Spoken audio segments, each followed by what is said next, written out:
Hello my dear friends, നമ്മളുടെ കഴിഞ്ഞ വീഡിയോയിൽ നമ്മൾ ഡു യു ഹാവ് അതുപോലെ ഡസ് ഷീ ഹാവ് ഇതിന്റെ ക്വസ്റ്റ്യൻസ് എങ്ങനെ ഉണ്ടാക്കണമെന്ന് കണ്ടു. അതേപോലെ തന്നെ നമ്മൾ അതിന്റെ നെഗറ്റീവ് പോസിറ്റീവ് ആൻസേഴ്സ് അതുപോലെ ക്വസ്റ്റ്യൻസ് എങ്ങനെയാണ് ഉണ്ടാക്കുന്നതെന്ന് കണ്ടു. അങ്ങനെ നമ്മൾ കുറച്ച് ക്ലാസ്സുകളായിട്ട് നമ്മൾ അത് ചെയ്തുകൊണ്ടിരിക്കുകയാണ്. അതേപോലെ തന്നെ ഇതൊക്കെ എങ്ങനെയാണ് അപ്ലൈ ചെയ്യേണ്ടത് എന്നുള്ള കാര്യങ്ങളും കൂടെ നമ്മൾ കണ്ടിട്ടുണ്ടായിരുന്നു അല്ലെ. അപ്പോൾ നമ്മുടെ ഇന്നത്തെ വീഡിയോയിൽ നമ്മൾ എന്ത് ചെയ്യാൻ പോകുന്നതെന്ന് വെച്ചിട്ടുണ്ടെങ്കിൽ നമ്മുടെ അടുത്ത് ഒരു സാധനം ഉണ്ടായിരുന്നോ എന്നുള്ള കാര്യം നമുക്ക് എങ്ങനെ ചോദിക്കാം എന്നുള്ളതാണ് നമ്മൾ ഇന്നത്തെ വീഡിയോയിൽ പറയുന്നത്. എന്ന് പറഞ്ഞിട്ടുണ്ടെങ്കിൽ did you have a mobile? നിങ്ങളുടെ കയ്യിൽ ഒരു മൊബൈൽ ഉണ്ടായിരുന്നോ? അപ്പൊ നമ്മുടെ ഇതുവരെ ഉണ്ടായിരുന്നത് നമ്മൾ എങ്ങനെയാ ചോദിച്ചിട്ടുണ്ടിരുന്നത്? നിങ്ങളുടെ കയ്യിൽ ഉണ്ടോ എന്നുള്ളതാണ്. ഇനി നമ്മൾ ഉണ്ടായിരുന്നോ എന്നുള്ളതാണ് ഈ വീഡിയോയിൽ നമ്മൾ ഡിസ്കസ് ചെയ്യാൻ പോകുന്നത്. Did you have a mobile? അപ്പോ ഇവിടെ നിങ്ങൾ ശ്രദ്ധിക്കേണ്ടത് ഡിഡ് വെച്ചിട്ട് നമ്മൾ പറയുമ്പോൾ എല്ലാ സബ്ജക്ട്സും നമുക്ക് ഇതിലേക്ക് ആഡ് ചെയ്യാവുന്നതാണ്.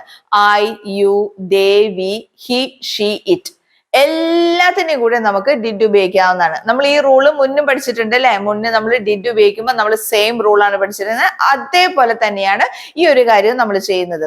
Did you have a mobile? അതിന്റെ അർത്ഥം എന്താണ് വരുന്നത്? നിങ്ങൾക്ക് മൊബൈൽ ഉണ്ടായിരുന്നോ?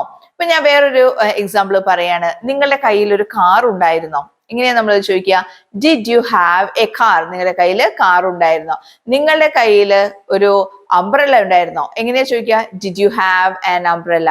നിങ്ങളുടെ കയ്യിൽ ഒരു വീടുണ്ടായിരുന്നോ? Did you have a house?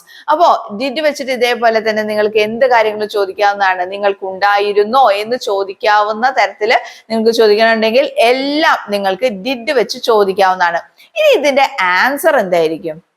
ഇതിന്റെ ആൻസർ എങ്ങനെയായിരിക്കും വരുന്നത്? Yes, I had.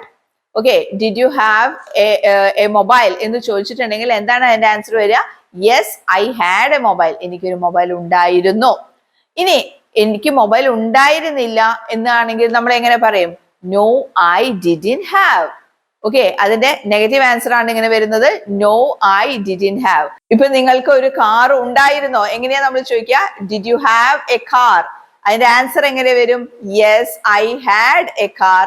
അല്ലെങ്കിൽ നമ്മൾ പറയും no, I didn't have a car. Did you have a house? Yes, I had a house. അല്ലെങ്കിൽ നമ്മൾ പറയും no, I didn't have a house. അപ്പൊ നിങ്ങൾക്ക് ഇതിന്റെ ക്വസ്റ്റ്യൻ എങ്ങനെയാ ഉണ്ടാക്കേണ്ടതെന്ന് മനസ്സിലായിട്ടുണ്ട്. അതേപോലെ തന്നെ പോസിറ്റീവ് ആൻസർ എങ്ങനെയാ വരുന്നത്, നെഗറ്റീവ് ആൻസർ എങ്ങനെയാ വരുന്നത് എന്നുള്ളത് മനസ്സിലായിട്ടുണ്ട്. ഇനി നമ്മളുടെ അടുത്ത വീഡിയോയിൽ നമ്മൾ ഇതേപോലെ തന്നെ ഹാവിന്റെ മറ്റു ഉപയോഗങ്ങൾ നമ്മൾ നോക്കും. അപ്പൊ നിങ്ങൾക്ക് അത് മനസ്സിലാകും എന്നാണ് എന്റെ പ്രതീക്ഷ. എന്ന് മാത്രമല്ല, ഇതിന് നിങ്ങൾക്ക് എന്തെങ്കിലും ഡൗട്ട് ഉണ്ടെങ്കിൽ മടിക്കാതെ കമന്റ് ബോക്സിൽ ഇടുക. നമുക്കത് ക്ലിയർ ചെയ്തുകൊണ്ട് അടുത്ത ക്ലാസ്സുകളിലേക്ക് പോകാം.